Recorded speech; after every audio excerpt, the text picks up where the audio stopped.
اعوذ باللہ من الشیطان الرجیم بسم اللہ الرحمن الرحیم شروع اللہ کے نام سے جو بڑا مہربان نہایت رحم والا ہے۔ ہم کو روز قیامت کی قسم اور نفس لوامہ کی کہ سب لوگ اٹھا کر کھڑے کیے جائیں گے۔ کیا انسان یہ خیال کرتا ہے کہ ہم اس کی بکھری ہوئی ہڈیاں اکٹھی نہیں کریں گے؟ ضرور کریں گے، اور ہم اس بات پر قادر ہیں کہ اس کی پور پور درست کر دیں، مگر انسان چاہتا ہے کہ آگے کو خود سری کرتا جائے۔ پوچھتا ہے کہ قیامت کا دن کب ہوگا، جب آنکھیں چندھیا جائیں اور چاند گہنا جائے اور سورج اور چاند جمع کر دیے جائیں۔ اس دن انسان کہے گا کہ اب کہاں بھاگ جاؤں، بے شک کہیں پناہ نہیں۔ اس روز پروردگار ہی کے پاس ٹھکانہ ہے۔ اس دن انسان کو جو عمل اس نے آگے بھیجے اور جو پیچھے چھوڑے ہوں گے سب بتا دیے جائیں گے، بلکہ انسان آپ اپنا گواہ ہے، اگرچہ عذر و معذرت کرتا رہے۔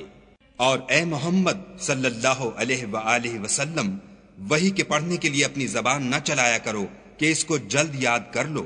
اس کا جمع کرنا اور پڑھانا ہمارے ذمے ہے۔ جب ہم وحی پڑھا کریں تو تم اس کو سنا کرو اور پھر اسی طرح پڑھا کرو، پھر اس کے معانی کا بیان بھی ہمارے ذمے ہے۔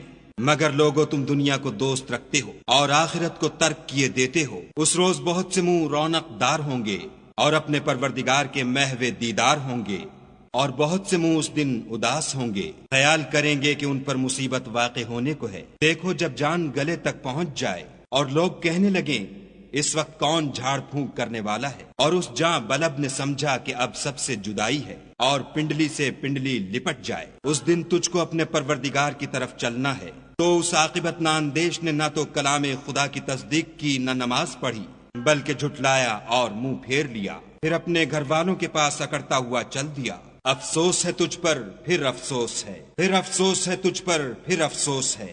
کیا انسان خیال کرتا ہے کہ یوں ہی چھوڑ دیا جائے گا؟ کیا وہ منی کا جو رحم میں ڈالی جاتی ہے ایک قطرہ نہ تھا؟ پھر لوتھڑا ہوا، پھر خدا نے اس کو بنایا، پھر اس کے اعضاء کو درست کیا، پھر اس کی دو قسمیں بنائیں، ایک مرد اور ایک عورت۔ کیا اس کو اس بات پر قدرت نہیں کہ مردوں کو جلا اٹھائے